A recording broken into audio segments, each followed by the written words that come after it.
This channel does not promote any violent, harmful, or illegal activities. All content provided by this channel is meant for an educational purpose only. ভাঙনের পর মালদার ছবি দেখাবো, তার কারণ একই অবস্থা সেখানে। আর মালদার কথা যদি স্পেসিফিক্যালি বলি, নির্দিষ্ট করে সেখানে কোনো বদল নেই। আপনাদের মনে থাকবে এই বছরের 2রা জানুয়ারি ঠিক 7 মাস আগে কি ঘটনা ঘটেছিল মালদায়। দুলাল সরকার ওরফে বাবলা, তাকে খুন করা হয়েছিল এবং 7 মাস পরে আবারও সেই ছবি ফিরে এলো। তাই দুটো ছবি এখন আপনাদের সামনে একসঙ্গে রাখছি। 7 মাসের তফাতে মালদায় আবারও সেই একই ছবি। জানুয়ারিতে দুলাল সরকারের পর ইংরেজবাজারে খুন আরও এক তৃণমূল নেতা। অভিযুক্ত দলেরই নেতা, এক্ষেত্রেও কিন্তু দলের অন্দরেই সেই অভিযুক্ত রয়েছে এবং জন্মদিনের পার্টিতে ডেকে তৃণমূল নেতা আবুল কালাম আজাদকে খুনের অভিযোগ। কাউকে কি পুলিশ ধরতে পেরেছে? এখনো অবধি কি কি তথ্য সামনে এসেছে আমাদের রিপোর্টার সুব্রতোষ জানাবেন। সুব্রতোষ। হ্যাঁ, দেখো, এখনো পর্যন্ত মূল অভিযুক্ত তৃণমূল নেতা তথা পঞ্চায়েতের সদস্য ময়নুল শেখকে আটক করেছে পুলিশ। তাকে এখন জিজ্ঞাসাবাদ চালাচ্ছে টানা, এবং কিন্তু এখনও পর্যন্ত গ্রেপ্তার করা হয়েছে কিনা সেটা কিন্তু এখনও পুলিশ ব্রিফ করেনি। সেরকম কোনো প্রেস রিলিজ দেয়নি। পুলিশের থেকে কোনো বক্তব্য আমরা এই মুহূর্তে পাইনি। তবে ময়নুল শেখকে আটক করে তাকে জিজ্ঞাসাবাদ চালানো হচ্ছে। পাশাপাশি যেটা শুধু তাই নয়, ময়নুল শেখের সঙ্গে আরও কয়েকজন আছে বলে মনে করছে পুলিশ, এবং তাদেরকেও ইতিমধ্যেই ধরপাকড় করার জন্য তারা অভিযান চালাচ্ছে বিভিন্ন লক্ষ্মীপুর গ্রামে, আশেপাশের বেশ কিছু গ্রামে। এই সবথেকে বড় বিষয় যে যাকে খুন করা হয়েছে তারও সঙ্গেই কিন্তু এর পার্টনারশিপে ব্যবসা ছিল, সেটা হচ্ছে জমি নিয়ে। জমি মাফিয়া বলেই কিন্তু এই দুই নেতাই কিন্তু খুব পরিচিত। সার্বিকভাবে জেলা জুড়েই এই দুই নেতাই কিন্তু জমি মাফিয়া হিসেবেই বেশি রকমভাবে পরিচিত।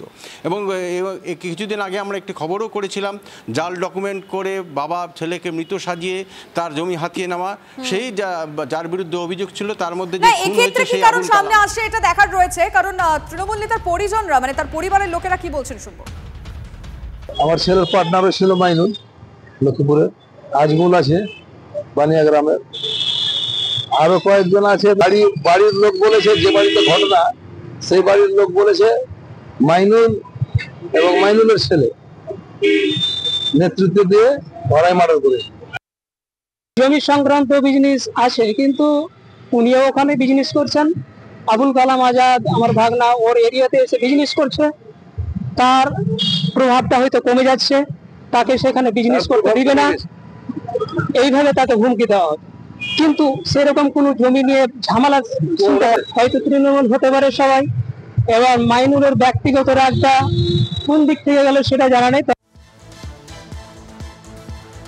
জমি দখলকে কেন্দ্র করে বিবাদ, আর সেই বিবাদে ইংরেজবাজারে তৃণমূলের হাতে খুন হলো তৃণমূল। নিহত আবুল কালাম এবং অভিযুক্ত মইনুল দুজনেই জমি মাফিয়া।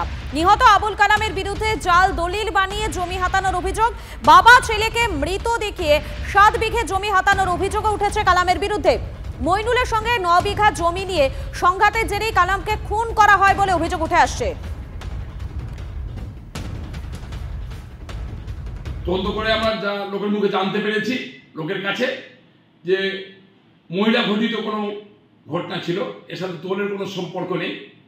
দলের সাথে কোনোভাবে দলের কেউ জড়িত আছে কিনা আমরা জানি, পুলিশ তদন্ত করবে।